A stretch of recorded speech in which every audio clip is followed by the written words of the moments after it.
Welcome to Local Edition. I'm Tracy Young. In February, Governor Schwarzenegger approved $2.3 billion in budget cuts to this year's fiscal budget, which will end June 30th.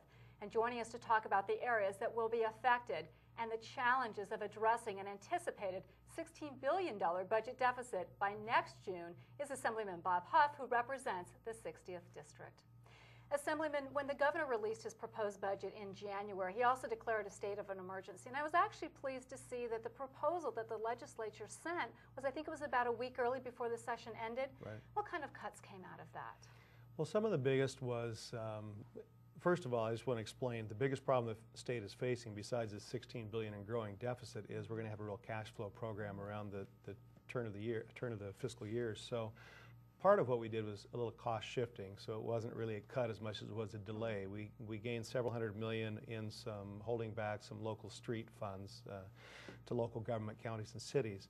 There was also $400 million from education on some dollars that hadn't been spent yet, and they were sort of, at least this is how it was explained, unencumbered and sort of loose. So those were, although painful and you don't want to give up anything, we got $400 million by pulling that back and not starting these programs or so. And a lot of other things. Delayed hiring some judges, that cost shifted some money as well. So it was a lot of little things. I have to say I was very proud of the legislature for doing some very painful decisions in a really pretty quick way.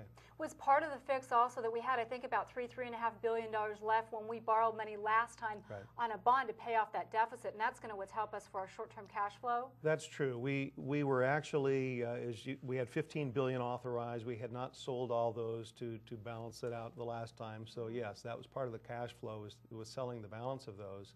And also, we were going to pay off early some of that debt, and we're not doing that. So we got some money that way that was relatively pain-free and still authorized. Accounting the California way? There you go, you know. When this last budget was signed, we originally were talking about maybe a $6 to $8 billion deficit, and then we started hearing a 12, and then we started hearing 14. All right, the latest number that's coming across is $16 billion.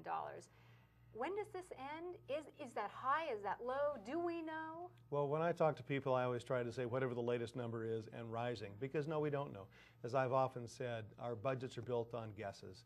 And at the point when you start reaching benchmarks that your guesses are built upon and they're not coming through the way you anticipated, then you readjust your numbers. And clearly with the mortgage crisis, with new housing starts off, with the economy slowing down, we're not in recession, but we're darn close to it. You know, you got all these things that's creating a perfect storm. And even when you start talking about that, consumers start spending less. And so sometimes it's a self-fulfilling prophecy. So it's hard to say where it's going, but as a legislature, we have to be very prudent to not be starting new programs, to be careful about what we do have. Where do we go from here? I was listening to somebody on the floor of the Assembly, and actually they were addressing some of the budget committees, and also in the Senate too. Someone said, you know something, you could cut out all funding for CSUs, UCs, community colleges, all those things, and you won't even come close to making a dent and finding, you know, the 14, 16, whatever billion dollars it is. It's going to take some really difficult work. What are some ideas of even starting to get there? I mean, we talk about we'll save a couple million here or a couple million there. We're talking about billions of dollars. Well, we're still looking at privatizing some things. The lottery is something that, you know, came out last year. Certainly that's something that can still be done. And there's different ideas about what that can bring up. The surplus properties that the state doesn't really need to have. The LA Coliseum, I know, has come up for discussion. The LA Coliseum, there's different properties around that don't serve their useful purpose. It actually gives the state an opportune time to rethink how they're doing things. Are things working? We have the opportunity to reform here if we will grasp it. But I think fundamentally, as a legislature, we need to live within our means. I have to point out that our revenues have grown 40% since this governor's been in office. But unfortunately, our expenditures, the general fund budget, has gone to 44%. Right. So it comes back down to it being a spending problem, and we think things are always going to go up, and they don't. We need to have a rainy day fund that can't be touched, and that would act as a shock absorber. What in the about bad the times. Changing of, rather than proposing to spend less than we anticipate receiving, does that need to be reviewed? Absolutely. Spend it after you get it. Don't spend it before you get it. All righty. Thank you for your time, sir.